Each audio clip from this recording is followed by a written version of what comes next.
കേരള രാഷ്ട്രീയത്തെ 5 പതിറ്റാണ്ടോളം നിയന്ത്രിച്ച കോൺഗ്രസിലെ തലപ്പൊക്കമാണ് K കരുണാകരനും A K ആന്റണിയും. മകൾ BJP-യിലേക്ക് ചേക്കേറുമ്പോൾ അതേക്കുറിച്ച് പറയാൻ ലീഡർ ജീവിച്ചിരിപ്പില്ല. മകൻ അനിൽ ആന്റണി എതിർപ്പാളയം ചേർന്നതോടെ എ കെ ആന്റണിയും മഹാമൗനത്തിലായി. മകൻ അച്ഛന്റെ വാ അടപ്പിച്ചെന്ന് തന്നെ പറയാം. എന്നെ സംബന്ധിച്ചിടത്തോളം അവസാന ശ്വാസമുള്ളതുവരെ BJP-യുടെയും RSSന്റെയും ഈ തെറ്റായ വിനാശകരമായ നയങ്ങൾക്കെതിരെ ഞാൻ ശബ്ദമുയർന്നു. പത്മനാഭ വേണുഗോപാൽ ഭാരതീയ ജനതാ പാർട്ടിയിൽ പ്രവേശിക്കുകയാണെങ്കിൽ അത് തീർച്ചയായിട്ടും പാർട്ടിക്ക് വളരെ ഗുണകരമായിരിക്കും. വളരെ ദശാബ്ദങ്ങളായി കേരളത്തിലെ എല്ലാ മണ്ഡലത്തിലും ഒരുപാട് പ്രവർത്തിച്ച ഒരു വനിതയാണ്. വലിയ പാരമ്പര്യമുള്ളൊരു നേതാവാണ്. അങ്ങനെയുള്ള ഒരാൾ കേരളത്തിൽ ഭാരതീയ ജനതാ പാർട്ടിയിൽ പ്രവേശിക്കുമ്പോൾ അത് തീർച്ചയായിട്ടും പാർട്ടിക്ക് മുതൽക്കൂട്ടാകും. അനിലിന് പിന്നാലെ പത്മജ കൂടി കൂടുമാറുന്നത് പേരിനെങ്കിലും BJP-ക്ക് ലോട്ടറിയാണ്. ധാരാളം ആളുകൾ ശ്രീ നരേന്ദ്രമോദിയുടെ വികസന അജണ്ടയിൽ ആകൃഷ്ടരായി എല്ലാ സംസ്ഥാനങ്ങളിലും BJP-യിൽ ചേരുകയാണ്. കേരളത്തിലും നിരവധി ആളുകൾ, നേരത്തെ പരിണതപ്രതിജ്ഞനായിട്ടുള്ള ശ്രീ എ കെ ആന്റണിയുടെ മകൻ തന്നെ ഭാരതീയ ജനതാ പാർട്ടിയിൽ ചേർന്നു. ഇപ്പോൾ കേരളത്തിൻ്റെ ലീഡർ ശ്രീ കെ കരുണാകരൻ്റെ മകൾ തന്നെ അത്തരത്തിലുള്ള തീരുമാനങ്ങൾ എടുക്കുന്നു. ഇതെല്ലാം തന്നെ കാണിക്കുന്നത് കേരളത്തിൽ BJP-യുടെ പ്രസക്തി വർദ്ധിച്ചുകൊണ്ടിരിക്കുന്നു. കോൺഗ്രസിൻ്റെ പതനം ആരംഭിച്ചു കഴിഞ്ഞിരിക്കുന്നു. കോൺഗ്രസ് തകർന്ന് തരിപ്പണമാവും. 2024 ലോക്സഭാ തെരഞ്ഞെടുപ്പോടുകൂടി കേരളത്തിലും കോൺഗ്രസ് തകർന്ന് തരിപ്പണമാകും എന്നുള്ളതിൻ്റെ ലക്ഷണങ്ങളാണ് കണ്ടുകൊണ്ടിരിക്കുന്നത്. ലീഡർ കെ കരുണാകരൻ ആശ്രിത വത്സലനാണ്. ഒപ്പം നിൽക്കുന്നവർക്ക് വേണ്ടി എന്തും ചെയ്യും. മക്കളുടെ കാര്യത്തിലും അങ്ങനെ തന്നെ. കെ മുരളീധരന്റെ രാഷ്ട്രീയ പ്രവേശനത്തിൽ ലീഡർ കേൾക്കേണ്ടി വന്ന പഴി പക്ഷേ പത്മജിയുടെ കാര്യത്തിലുണ്ടായില്ല.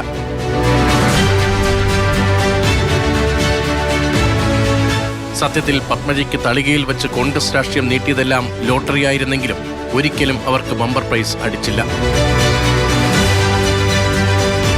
ഇപ്പോൾ പാർട്ടിയിൽ എന്ത് കിട്ടിയാലും കിട്ടിയില്ലെങ്കിലും കെ കരുണാകരനെ ചിതയിലെടുക്കുമ്പോൾ അദ്ദേഹത്തിൻ്റെ ശരീരത്തിൽ പുതപ്പിച്ച പതാകയുണ്ട്, കോൺഗ്രസിൻ്റെ ത്രിവർണ്ണ പതാക. അത് ഞങ്ങൾക്കൊക്കെ അവകാശപ്പെട്ടാണ്. ഞങ്ങളുടെ കാലം കഴിയുമ്പോൾ സ്ഥാനങ്ങൾ വരുമ്പോൾ അത് ജനാധിപത്യത്തിൽ സാധാരണയാണ്. അതുകൊണ്ട് ഇത് ഒരു കാരണവശാലും ഇത് അംഗീകരിക്കാൻ കഴിയില്ല. ഇനി ഒരു തരത്തിലുള്ള ബന്ധുവായിട്ടുമില്ല.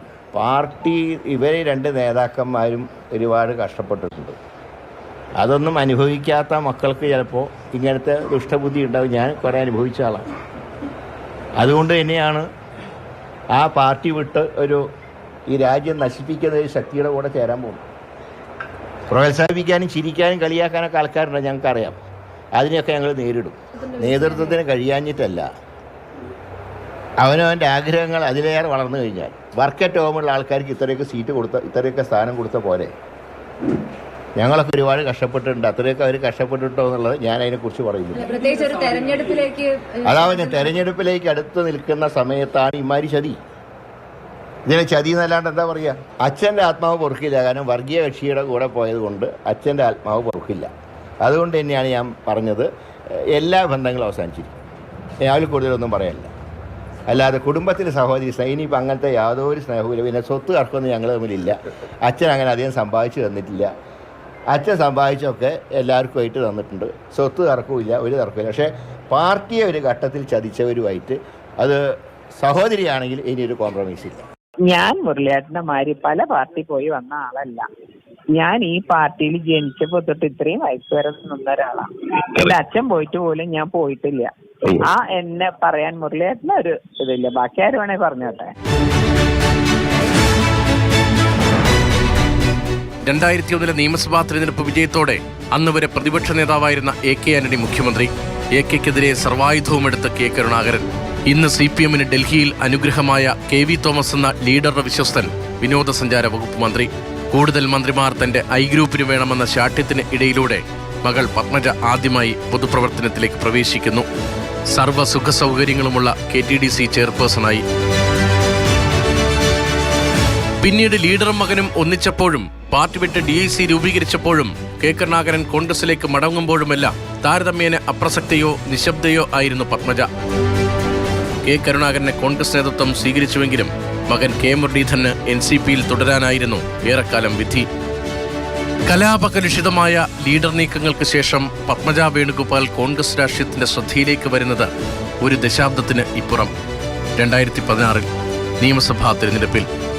പണ്ടൊരിക്കൽ ലീഡർ പറഞ്ഞിട്ടുണ്ട്, എന്നെ പിന്നിൽ നിന്നും മുന്നിൽ നിന്നും കുത്തിയെന്ന്. പക്ഷേ അത് VS ഉൾപ്പെടെ വീണുപോയ സ്വന്തം പാർട്ടിയിലെ വാരിക്കുഴിയെക്കുറിച്ചായിരുന്നു.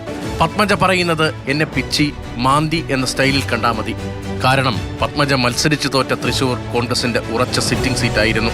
1991, 96, 2001, 2006, 2011 വർഷങ്ങളിൽ തുടർച്ചയായി 5 വട്ടം വിജയിച്ചിട്ടുണ്ട് തൃശൂരിൽ നിന്ന് തേറമ്പിൽ രാമകൃഷ്ണൻ. അവിടെയാണ് 2016 പത്മജയുടെ 6987 വോട്ടിന് VS സുനിൽകുമാറിനോടുള്ള തോൽവി. BJPയിലെ ഗോപാലകൃഷ്ണന് അന്ന് കിട്ടി 24,748 വോട്ടും. എനിക്ക് കോൺഗ്രസ് അർഹമായ എല്ലാ പരിഗണനയും തന്നു കേൾക്കുമ്പോഴേ എനിക്ക് ചിരി വരും. ശരിയാണ്, ആദ്യം സീറ്റ് തന്നപ്പോ 20 പേരിൽ 19 പേരും കോൺഗ്രസിൽ തോറ്റ സമയം എനിക്ക് തന്നത്. ഞാൻ ഒരാളായിട്ട് ജയിക്കാനുള്ള ഇതൊന്നും അന്ന് ആകെ അത് മാത്രമേ ജയിച്ചുള്ളൂ. അത് കഴിഞ്ഞ് 2 പ്രാവശ്യം ഇലക്ഷൻ സീറ്റ് തന്നപ്പോ ഇടതുപക്ഷ തരംഗം. എന്നിട്ടും ഞാൻ ഈ ലാസ്റ്റ് ഇലക്ഷന് ഞാൻ ജയിച്ചേനെ. പക്ഷെ 2 ഇലക്ഷനും എന്നെ തോപ്പിച്ച് ഞാൻ വ്യക്തമായിട്ട് ലിസ്റ്റ് എന്നെ വല്ലാണ്ട് പറഞ്ഞാൽ ഞാൻ ലിസ്റ്റ് എടുത്തിട്ട് അങ്ങ് തരാം. എന്നാൽ പത്മയെ സംബന്ധിച്ച് അവർ 2004 മൂന്നാപുരത്ത് മത്സരിക്കുമ്പോൾ 999 അദ്ദേഹം 52,000 വോട്ടിന് ജയിച്ച നിയോജകമണ്ഡലത്തിലാണ് പത്മജയ്ക്ക് പാർട്ടി സീറ്റ് നൽകുകയും അവിടെ 1.5 ലക്ഷം വോട്ടിന് നമ്പാടനോട് പരാജയപ്പെട്ടു. നമ്പാടൻ തന്നെ ആ തെരഞ്ഞെടുപ്പിൻ്റെ കൗണ്ടിങ് നടക്കുമ്പോൾ അദ്ദേഹം തന്നെ പറഞ്ഞിരുന്നു, അദ്ദേഹം തന്നെ ഞെട്ടിപ്പോയി. ഈ വോട്ടൊക്കെ എവിടുന്നാണ് വരുന്നത് എന്ന് അദ്ദേഹം ചോദിച്ച രംഗം അന്ന് ചാനലിൽ വന്നിരുന്നു. അതുപോലെ തന്നെയാണ് തൃശ്ശൂർ 2011 തേറമ്പിൽ രാമകൃഷ്ണൻ 12,000 പരം വോട്ടിന് ജയിച്ച നിയോജകമണ്ഡലത്തിൽ പത്മജയ്ക്ക് പാർട്ടി സീറ്റ് കൊടുത്തു. 7,000 വോട്ടിന് പരാജയപ്പെട്ടു. കഴിഞ്ഞ നിയമസഭയിൽ അതേ തൃശ്ശൂർ സീറ്റ് കൊടുത്തു. ത്രികോണ മത്സരത്തിൽ 1000 വോട്ടിന് പരാജയപ്പെട്ടു. അപ്പോൾ തെരഞ്ഞെടുപ്പിൽ ചിലരൊക്കെ കാലുവാരാൻ നോക്കിയെന്ന് പറയുമ്പോൾ അങ്ങനെ ചില വ്യക്തികൾ കാലുവാരിയാൽ തോൽക്കുന്നതാണോ ഒരു തെരഞ്ഞെടുപ്പെന്ന് പറഞ്ഞാൽ? അങ്ങനെയാണെങ്കിൽ എന്നെയൊക്കെ ഒരുപാട് പേര് വാരിയിട്ടുണ്ട്. ഞാൻ കംപ്ലൈൻ്റ് ഒന്നും കൊടുക്കാൻ പോയിട്ടില്ല, കൊടുക്കേണ്ട ആവശ്യമില്ല. കാരണം ജനങ്ങളെ പൂർണ്ണമായിട്ടും നമ്മൾ ജനങ്ങൾക്ക് വിധേയരായാൽ ഇതൊന്നും നമ്മൾ ഏൽക്കില്ല. അതുകൊണ്ട് തന്നെ ഈ പറഞ്ഞ ഒരു കാരണത്തിനും ഒരടിസ്ഥാനവുമില്ല. AK ആന്റണിയുടെ മകൻ പോകുന്നെങ്കിൽ പോകട്ടെ, അയാൾക്ക് കോൺഗ്രസുമായി എന്ത് ബന്ധം? ആ കോൺഗ്രസ് മറുപടി പക്ഷേ പത്മജ താമരയിൽ അലിയുമ്പോൾ മതിയാകില്ലല്ലോ. ഒരു ലോക്സഭാ തിരഞ്ഞെടുപ്പ്, 2 നിയമസഭാ തിരഞ്ഞെടുപ്പിൽ സ്ഥാനാർത്ഥി, KTDC ചെയർപേഴ്സൺ, സമീപകാലത്ത് KPCC വൈസ് പ്രസിഡന്റും രാഷ്ട്രീയകാര്യ സമിതി അംഗവും. അങ്ങനെ പരമോന്നത നേതൃപദവികളിൽ കേരളത്തിലെ കോൺഗ്രസിലുണ്ടായിരുന്നു പത്മജ. പിന്നെ പത്മജയ്ക്ക് ഇതെന്തു പറ്റി? അർഹിച്ചതിലും കൂടുതൽ കിട്ടിയില്ലേ? പത്മജയെ കോൺഗ്രസ് ഉപദ്രവിച്ചോ? BJPയിലേക്ക് ചേക്കേറുമ്പോൾ ഉയരുന്ന നിഷ്കളങ്ക രാഷ്ട്രീയ ചോദ്യങ്ങളാണിത്.